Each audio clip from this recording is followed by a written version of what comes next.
Hey? Hello? Oh, Astro. Nakarating na kayo ng Zamboanga? Kamusta? Saling kami noon for almost a year na. Yun nga, may nangyari sa akin na medyo nalagay sa alanganin yung buhay ko.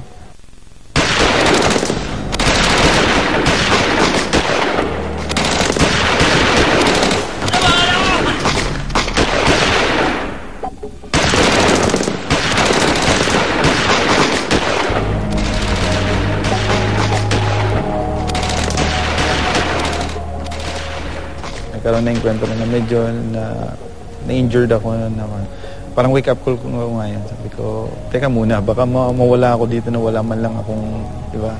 Kasi siyempre, we're hoping to make a family, ganun.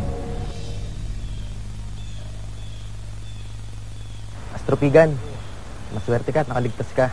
Hindi naging maswerte ang iba nating katropa. Oo nga. Sa awa ng Diyos. Magbabakasyon ka ba sa Sorsogon pagka-release mo dito sa kampo? Hindi. Maynila balik ko. Magbakasyon kami ng sweetheart ko.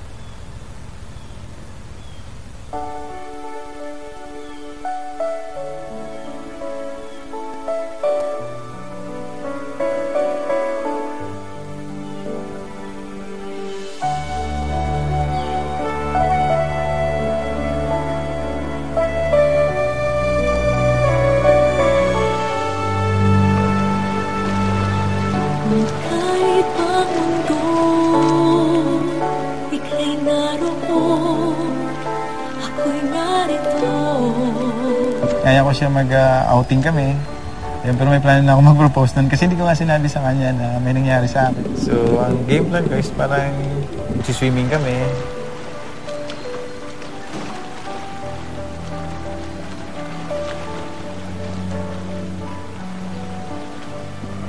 Astro! Ano ba yung nahanap mo dyan? Tapos, kunwari, meron akong nakitang ring doon sa dagat. Sabi ko, parang may ring doon sa ilalim. Saan yun? Kunin mo. Wakas ang kwento ng ating pag-ibig. Di mo akalain sa ganito aabutin. Wagas, kailanman ay di magbabago.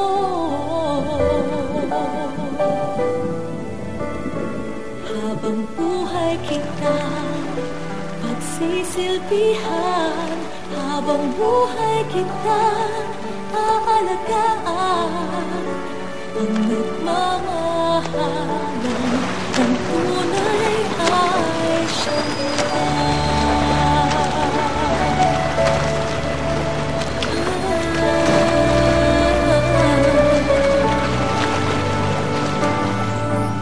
Nakita mo yung anong nakasulat doon. Yun yung Mary. Pero sabi ko sa kanya, bago mo sagutin yan, alalahanin mo, ako, government issue lang ako. Or pag-aari ako ng gobyerno, yung sinabi ko sa kanya.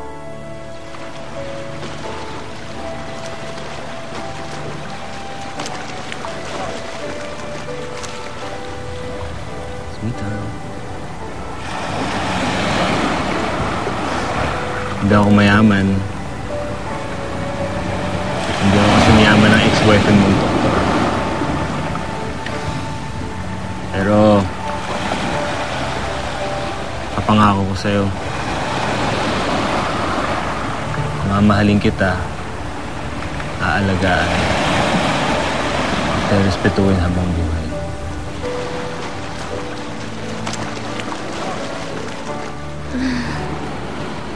Yes? Okay. I'll marry you. I know.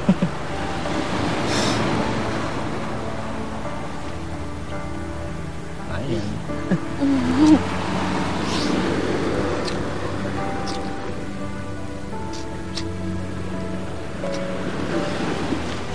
Na-excite ako. Hindi ko masyadong inintindi kung ano yung ibig sabihin ng ang una ko lang naisip, government property, siguro he cannot provide me with the affluence a woman is looking for.